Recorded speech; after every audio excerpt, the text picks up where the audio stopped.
luxúria e ostentação.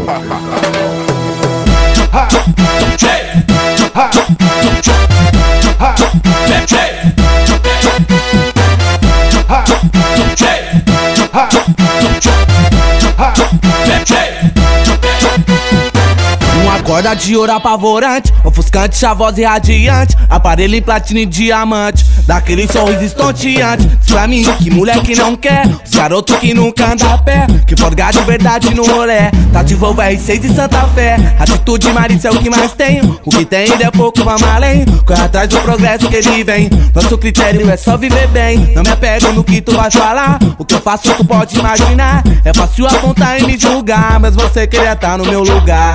Vivendo no luxo e no conforto, a vida que nós leva é pra poucos. De onde que vem esses garotos? Da terra dos mafiosos, que anda com placo no bolso e o pescoço pesado de ouro. De onde que vem esses garotos?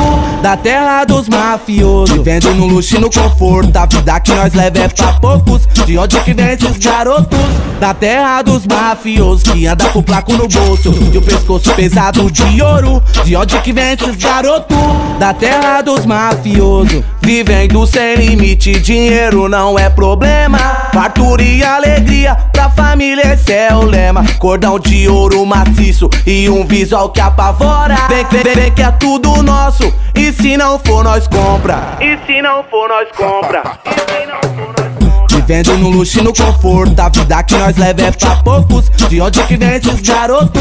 Da terra dos mafiosos, que anda com placo no bolso e o pescoço pesado de ouro. De onde que vem esses garotos? Da terra dos mafiosos, vivendo no luxo e no conforto, a vida que nós leva é pra poucos. De onde que vem esses garotos? Da terra dos mafiosos, que anda com placo no bolso e o pescoço pesado de ouro. De onde que vem esses garotos?